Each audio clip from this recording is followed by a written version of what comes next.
The ancient Greek civilization, or Hellas as the Greeks called it, is regarded as the cradle of Europe and by extension the whole Western world.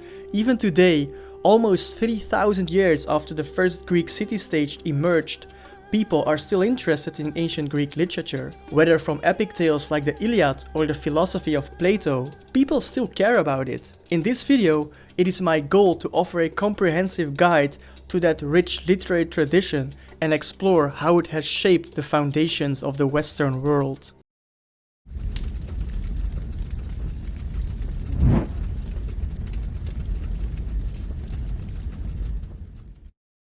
But before we start, we must first set the stage for these works. Literature is always a product of its time and the people who shaped it, and ancient Greece was a world vastly different from our own. To truly appreciate these texts, we must first understand the cultural, historical, and social backdrop in which they were created. Ancient Greek literature was written in the ancient Greek language, but it is important to understand that this was never a single, unified language. Across the Greek world, a variety of dialects were spoken, including for example Ionic, Aeolic, and Doric, and each of these dialects still had their own regional variations. These dialects also weren't limited to the area of modern-day Greece, rather they were spoken throughout the whole Mediterranean area. You see, during the first millennium BC, ancient Greek functioned as a lingua franca, a common language used for communication across different cultures and regions, much like English does today. Of course, summarizing nearly 1,000 years of Greek literature can quickly become overwhelming. Fortunately, scholars have divided this vast history into distinct periods to make it more manageable. From the earliest Greek writings around 800 BC to works from the 4th century AD, we generally recognize four main periods: the pre-classical period, marked by figures like Homer, the classical period, the Hellenistic period, and finally the Roman period. The history of Greece is long and complex. From around 3000 BC, Indo-European Greeks began arriving at the southern tip of the Balkan Peninsula. But they did not come as one unified people. Rather, they arrived in independent groups and at different times. There is no reason to believe that these people saw themselves as one country. Instead, they were separate communities who happened to speak the same language, worship the same gods, and share a somewhat similar way of life. There was not yet a concept of a Greek state. During the Bronze Age, the Greeks established some flourishing cultures, most notably the Minoans on the island of Crete and the Mycenaeans on the southern mainland. The latter also provided us with the earliest known written evidence of the Greek language, dating back to around 1500 BCE. A few clay tablets discussing the import and export of goods have survived. Unfortunately, these early civilizations collapsed at the end of the Bronze Age, and very little is known about Greece in the centuries that followed. As a result, scholars have labeled this time the Dark Age. There is ongoing debate about what caused the collapse. Some suggest that it was due to the so-called Dorian invasion, where another Greek-speaking group, the Dorians, allegedly invaded and destroyed Mycenaean society. What we do know for sure is that after this period of decline, sometime around 750 BC, the old writing systems had disappeared and people began using a new alphabet based on the Phoenician script. This would later evolve into the standard Greek alphabet, which in turn became the model for the Latin alphabet, the one we still use today. Out of the shadows of the Dark Age rose one of the most important literary figures in history, Homer, or Homeros as he was known in ancient Greece. He is traditionally credited with composing the Iliad and the Odyssey, which are widely regarded as the foundations of Western literature. However, it is almost certain that the stories told in these epics had been passed down orally for centuries before Homer's time.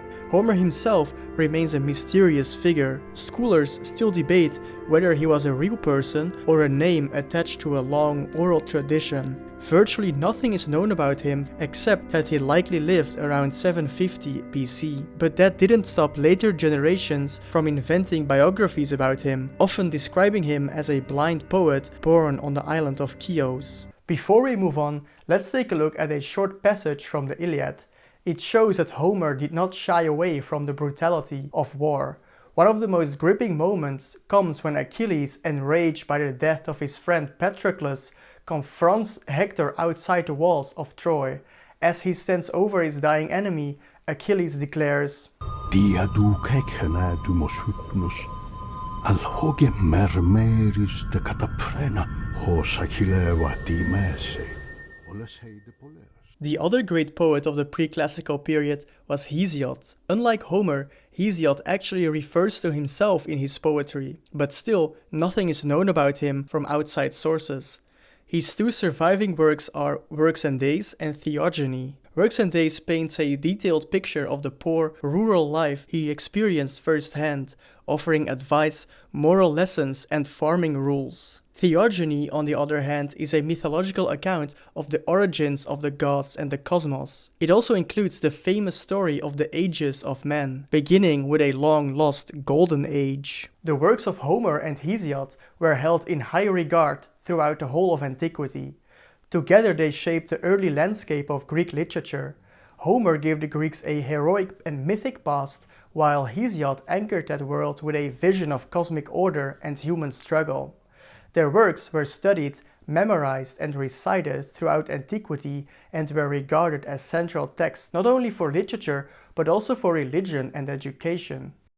By the early 5th century BC, Greece had changed. The Dark Age was long gone. City-states or polis, like Athens, Sparta, and Corinth, had grown into powerful and often competing centers of politics, culture, and war. Most important for us, the classical period marks the height of ancient Greek literature, a time when poetry, drama, history, and philosophy flourished like never before. What we often think of as ancient Greece comes mostly from this relatively short but incredibly productive stretch of time, roughly from 500 to 323 BC. Athens in particular became the cultural and intellectual center of the Greek world. Thanks to its growing democracy and wealth from trade, it offered a space for writers, thinkers, and artists to experiment and share their work. Public festivals like the Dionysia gave playwrights the chance to present their tragedies and comedies before large, engaged audiences. These weren't just for entertainment, they were civic events deeply tied to religion, politics, and moral reflection.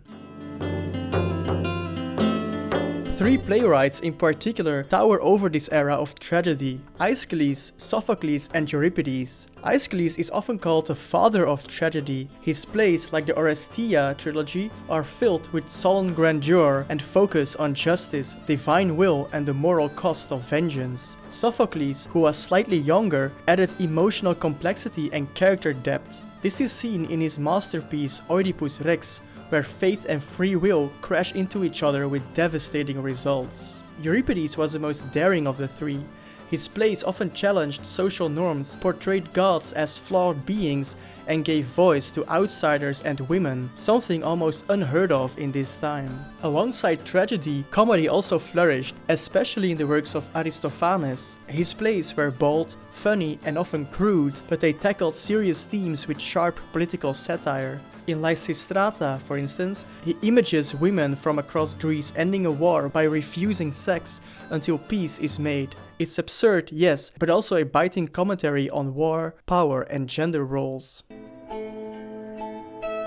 A rich tradition of lyrical poetry also played a crucial role in shaping Greek literature.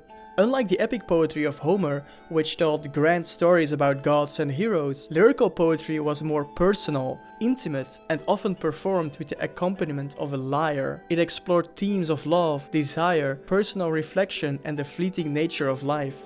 Among the most famous poets in this tradition was Sappho, who lived on the island of Lesbos in the late 7th and early 6th century BC, just before the classical period fully blossomed. Known for her passionate and evocative verses, Sappho's poetry expressed the complexities of love and longing with emotional intensity and lyrical beauty. Though only fragments of her work survive today, her influence is immense, laying the groundwork for how personal feelings could be transformed into art. Outside the theater, history and philosophy were beginning to take shape as written disciplines. Herodotos, often called the father of history, wrote the Histories, a sprawling account of the Persian Wars and the cultures of the known world. His approach mixed storytelling, myth, and observation. He wanted to preserve the memory of human events before they faded. Thucydides, writing a generation later, took a much stricter approach. In his history of the Peloponnesian War, he aimed for factual accuracy and deep analysis of human behavior in times of crisis. Lastly, there is philosophy, something the Greeks basically invented as a systematic way of thinking. In the classical period, we see the rise of three towering figures: Socrates, Plato, and Aristotle. Socrates himself didn't write anything down, but his method of questioning, challenging people to define their beliefs and examine their lives, became central to the Western thought. Plato, his student, wrote the dialogues that explored justice, politics, knowledge, and the soul. His Republic remains one of the most influential works in philosophy. Aristotle, Plato's student, took a more practical and observational approach, writing on everything from ethics and logic to biology and literary theory. His Poetics is the first known work of literary criticism in the West. All of this, the drama, the philosophy, the history, it all emerged from a culture in constant tension between freedom and order, tradition and innovation, war and peace. And while these authors lived over 2,000 years ago, their ideas and forms still shape the way we write, think, and speak today. With the death of Alexander the Great in 323 BC, a new chapter in Greek history began. The classical city-states, once the heart of Greek cultural life, were now overshadowed by sprawling empires ruled by Alexander's successors. Greek culture, however, did not fade, it spread. From Egypt to Persia, Greek language and customs blended with local traditions, giving rise to a more cosmopolitan world. This period, known as the Hellenistic Age, lasted until roughly 31 BC, when Rome took over the Eastern Mediterranean. It was a time of great change, and Greek literature changed with it. The center of cultural life shifted from Athens to Alexandria, the Egyptian city founded by Alexander the Great.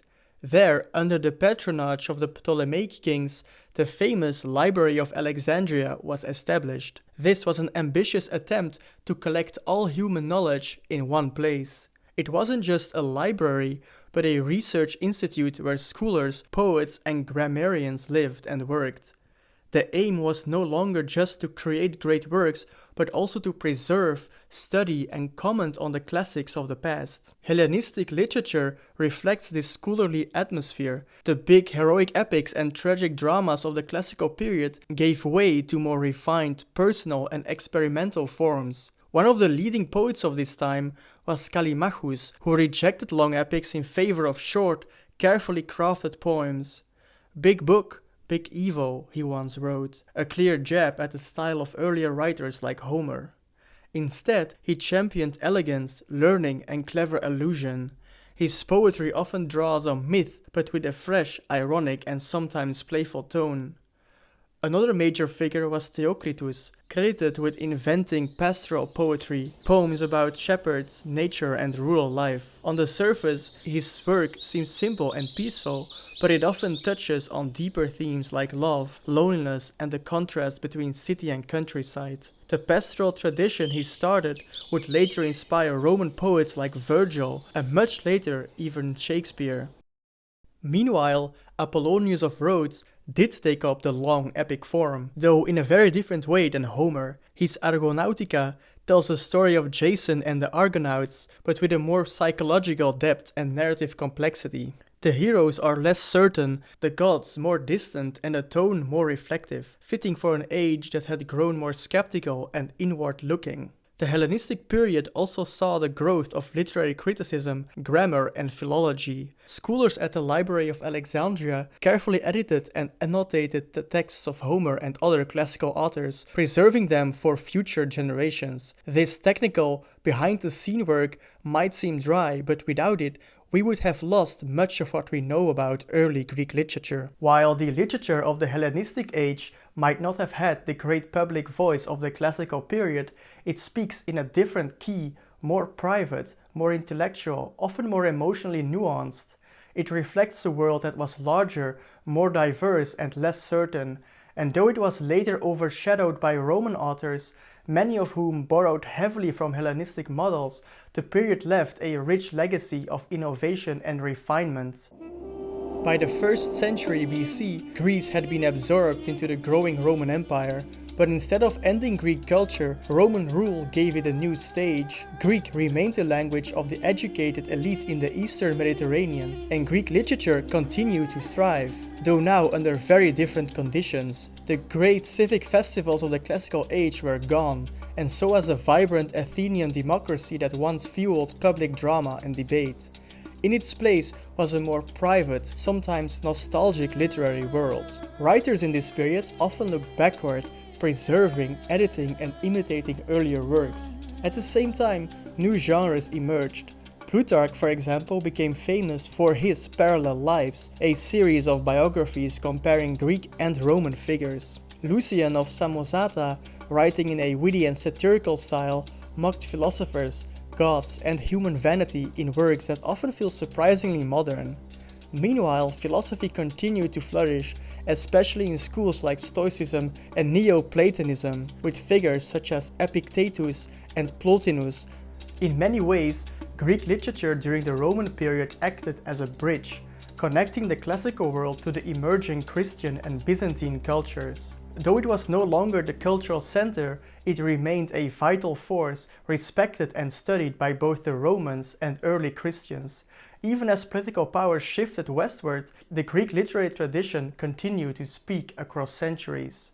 The scientist of the Roman period who had the greatest influence on later generations was undoubtedly the astronomer Ptolemy. He lived during the 2nd century AD. Though little is known about his life, it was Ptolemy who devised a detailed description of an Earth-centered universe, a notion that dominated astronomical thinking for more than 1300 years. The Ptolemaic view of the universe endured until Copernicus, Galileo, Kepler and other early modern astronomers replaced it with heliocentrism. After the fall of the Western Roman Empire in 476, the Greek language would continue to be used, mainly in Byzantium by Christian scholars, but that history goes beyond the scope of this video. I know there are so many more writers, thinkers, poets and scientists that deserve to be mentioned, but it is impossible to cover everything in such little time. I did my best to devise a clear overview of Greek literature, as well as offer you some deeper insight into Greek history in general. So, thank you for watching and I will see you next time.